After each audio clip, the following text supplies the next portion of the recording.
Assalamualaikum warahmatullahi wabarakatuh. Bismillahirrahmanirrahim. Di sini kami kelompok 5 akan memaparkan mengenai kasus minyak goreng palsu dan diberi pewarna. Sebelumnya saya akan menjelaskan terlebih dahulu anggota-anggota yang ada di kelompok 5. Yang pertama ada saya sendiri, yaitu Adinda Rahma Zelvina dengan NIM akhir 151. Lalu ada Riksa Dinasti Sundari dengan NIM akhir 153. Dan yang terakhir itu ada Reni Nurhayati dengan NIM akhir 157. Baik, selanjutnya saya akan menjelaskan mengenai ringkasan kasus tertipu minyak goreng palsu yang dicampur air dan diberi pewarna. Pada berita yang disiarkan di berita Ragam Perkara TV One terdapat kasus kecurangan minyak goreng palsu. Korban yang berasal dari Kudus, Jawa Tengah telah tertipu minyak goreng yang dicampur air dan diberi pewarna tersebut digunakan untuk mencampurkan minyak agar menjadi banyak. Agar korban tergiur dengan banyaknya minyak dengan harga yang lebih murah dari harga pasaran. Menurut salah satu korban minyak palsu itu, Ibu Siti Mutaharoh, usia 45 tahun, warga desa Cendono, mengaku akhir-akhir ini kesulitan mendapatkan minyak goreng di pasaran. Dia kemudian mendapatkan tawaran dari penjual minyak goreng dengan harga yang lebih murah dari pasarannya. Karena perbedaan harga tersebutlah, Ibu Siti Mutaharoh ini tergiur untuk membelinya sehingga beliau menjadi korban penipuan dan mengalami kerugian 20 jerigen minyak dengan harga 5 juta. Dan sampai saat ini di Desa Cendono, Kudus, ada beberapa korban lainnya, salah satunya yang mengalami kerugian hingga mencapai 2 juta, yaitu Ibu Musmiah, usia 58 tahun dengan total 5 jerigen. Selanjutnya saya akan menjelaskan mengenai materi etika bisnis. Yang pertama ada teori etika. Di sini ada 9 teori etika. Yang pertama etika deontologi, teori hak, etika teleologi, egoisme etis atau hedonisme egois atau demonisme. Lalu yang kelima ada utilitarianisme. Lalu yang keenam ada teori keutamaan, yang ketujuh ada evolusionisme, lalu yang kedelapan ada stoicisme, yang kesembilan ada teori teonom. Lalu ada etika profesi. Profesionalisme. Profesionalisme adalah tingkah laku, kepakaran atau kualitas dari seseorang yang profesional menurut Longman tahun 1987. Prinsip etika profesi itu ada 4. Yang pertama prinsip tanggung jawab, prinsip keadilan, prinsip otonomi, lalu yang terakhir ada prinsip integritas moral. Selanjutnya keuntungan dari prinsip-prinsip etika bisnis. Keuntungan dan etika. Pertama, pelaku dituntut profesional dalam persaingan bisnis. Kedua, konsumen adalah raja dalam sistem terbuka. Ketiga, pemerintah adalah netral. Lalu yang terakhir ada karyawan dianggap sebagai subjek bisnis. Selanjutnya, prinsip umum etika bisnis. Yang pertama, prinsip otonomi. Kedua, prinsip kejujuran. Ketiga, prinsip keadilan. Keempat, prinsip saling menguntungkan. Lalu yang kelima ada integritas. Lalu selanjutnya ada ringkasan kasus. Yang pertama, kewajiban karyawan dan perusahaan itu ada 2, kewajiban ketaatan dan kewajiban loyalitas. Lalu ada lingkungan, liberalisme dan sosialisme. Yang pertama itu kekuatan. Liberalisme bahwa milik pribadi diakui sebagai cara penting untuk mewujudkan kesejahteraan pribadi. Lalu sosialisme adalah menemukan dimensi transindividual dari milik pribadi. Kelemahannya, liberalisme bahwa mereka kurang memperhatikan kesehatan badan konsumen yang mengkonsumsi cabai tersebut yang dapat menimbulkan penyakit. Untuk sosialisme adalah ekonomi yang dirancang ketat tidak berhasil jika barang tersebut dimiliki bersama. Tanggung jawab kurang dirasakan. Lalu untuk prinsip dalam iklan atau berita, yang pertama itu iklan atau berita tidak boleh menyampaikan informasi yang palsu dengan maksud memperdaya masyarakat yang menontonnya. Yang kedua, iklan atau berita wajib menyampaikan sebuah informasi tentang permasalahan tersebut. Lalu yang ketiga ada iklan atau berita yang disiarkan tidak boleh memiliki unsur pemaksaan. Lalu ada tanggung jawab sosial perusahaan. Di sini ada 3. Yang pertama adalah tanggung jawab terhadap masyarakat di luar tanggung jawab ekonomis. Lalu yang kedua ada cara positif, perusahaan bisa melakukan kegiatan yang tidak membawa keuntungan ekonomis dan semata-mata dilangsungkan demi kesejahteraan pribadi atau salah satu kelompok di dalamnya. Lalu yang terakhir, secara negatif, perusahaan bisa menahan diri untuk tidak kegiatan tertentu yang menguntungkan dari segi bisnis tetapi akan merugikan masyarakat. Selanjutnya akan dipaparkan oleh rekan saya. Bismillahirrahmanirrahim. Assalamualaikum warahmatullahi wabarakatuh. Perkenalkan, nama saya Riksa Dinasi Sundari dengan NIM akhir 153. Di sini saya akan meneruskan presentasi hasil dari diskusi kelompok kami, yaitu mengenai analisis atau pembahasan kasus dari kasus minyak yang ditambah air dan diberi pewarna.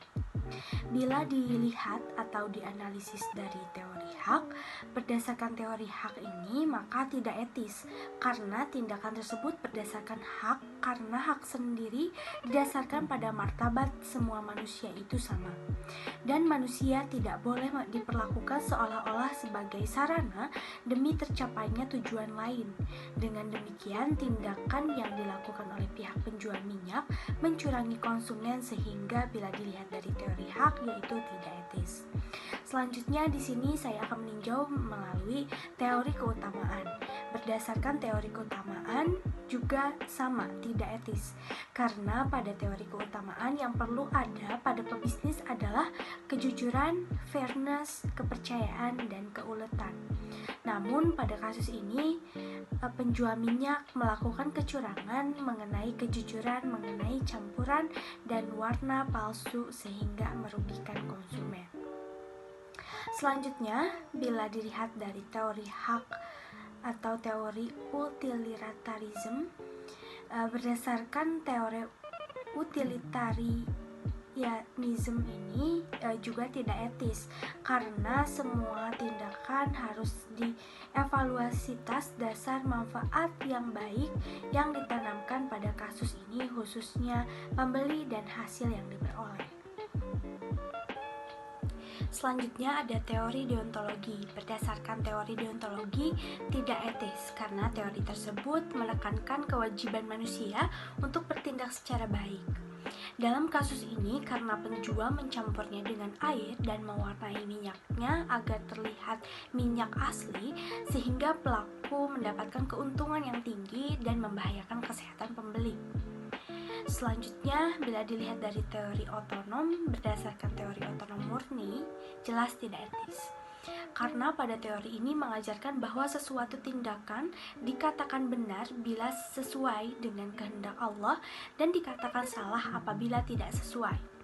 Dengan demikian, tindakan yang dilakukan oleh pihak penjual itu tidak etis. Selanjutnya, untuk teori teleologi, berdasarkan teori ini pun tidak etis karena teori ini mengukur baik buruknya suatu tindakan berdasarkan tujuan yang ditimbulkan dari tindakan tersebut didasarkan pada tujuan yang ditimbulkannya. Maka penjual minyak tersebut dapat membahayakan konsumen karena minyak tersebut telah tercemar oleh pewarna. Maka bisa disimpulkan bahwa dari teori yang saya sebutkan tadi, semuanya menyatakan bahwa kasus ini sangat tidak etis. Pada slide selanjutnya, di sini saya akan menjelaskan mengenai etika profesi. Yang pertama, prinsip tanggung jawab. Pada kasus penjual minyak goreng palsu yang dicampurkan air dan diberi pewarna adalah tindakan melanggar prinsip tanggung jawab pada etika profesi.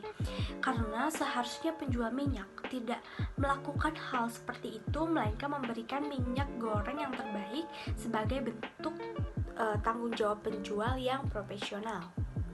Selanjutnya, prinsip keadilan.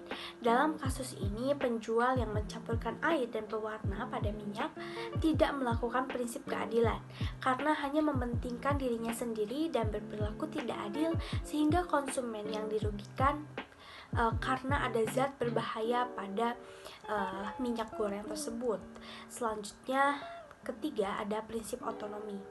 Sebenarnya penjual tersebut bebas untuk memasarkan produknya baik minyak goreng ataupun produk lainnya sesuai harga standar pasaran. Namun penjual minyak goreng ini melanggar prinsip otonomi karena telah terlalu bebas untuk memasarkan produknya minyak goreng yang tidak layak dikonsumsi. Yang keempat, prinsip integritas moral. Penjual minyak ini seharusnya memiliki integritas moral yang baik dan memasarkan produk minyaknya secara jujur tanpa ada penipuan dengan mencampurkan air dan pewarna dengan tujuan untuk memperoleh keuntungan yang banyak bagi dirinya sendiri tanpa memikirkan kerugian untuk orang lain. Selanjutnya, saya akan menjelaskan mengenai keuntungan dan prinsip-prinsip etika bisnis. Yang pertama, pelaku dituntut profesional dalam persaingan bisnis. Pada kasus ini, pelaku bisnis atau penjual minyak tidak profesional dalam persaingan bisnis karena melakukan aksi yang tidak profesional dalam menjalankan usaha penjualannya dengan cara mencampurkan air dan pewarna pada minyak untuk memperoleh keuntungan yang besar karena harga minyak yang sedang mahal dari biasanya. Yang kedua, konsumen adalah raja dalam sistem terbuka. Dalam kasus ini, seharusnya konsumen mendapatkan minyak yang terbaik dari penjual minyak karena sudah membeli dengan harga standar pasaran minyak goreng.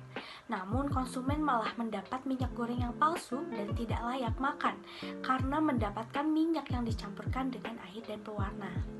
Yang ketiga, pemerintah adalah netral. Pemerintah harus mempunyai sikap netral dengan tidak memihak pada konsumen yang meminta harga minyak diturunkan dan tidak memihak pada penjual minyak yang curang dalam mencampuri minyak dengan air dan pewarna. Oleh karena itu, pemerintah bersikap netral tidak memihak pada siapapun. Yang keempat, karyawan dianggap sebagai subjek bisnis. Para penjual minyak seharusnya tidak memberikan edukasi untuk bisa membedakan minyak goreng yang asli dan yang palsu, yang baik untuk dikonsumsi dan yang bermutu, bukan malah memberikan contoh yang tidak baik kepada karyawan atau penjual lainnya dengan mencampuri minyak dengan air dan pewarna. Sekian presentasi dari saya. Selanjutnya akan dilanjutkan oleh teman saya. Terima kasih atas perhatiannya. Mohon maaf atas kesalahannya. Wassalamualaikum warahmatullahi wabarakatuh. Bismillahirrahmanirrahim. Assalamualaikum warahmatullahi wabarakatuh. Sebelumnya, izin memperkenalkan diri. Nama saya Reni Nurhayati dengan NIM akhir 157. Di sini saya akan melanjutkan pemaparan dari rekan saya. Di sini ada prinsip umum etika bisnis. Yang pertama ada prinsip otonomi. Dalam kasus ini, penjual tersebut gagal dalam mengambil keputusan dan tindakan yang baik untuk tujuan bersama tanpa memikirkan efek kesehatan yang akan dirasakan oleh konsumen ketika nantinya akan mengonsumsi minyak yang dicampur dengan air dan pewarna. Yang kedua, ada prinsip kejujuran.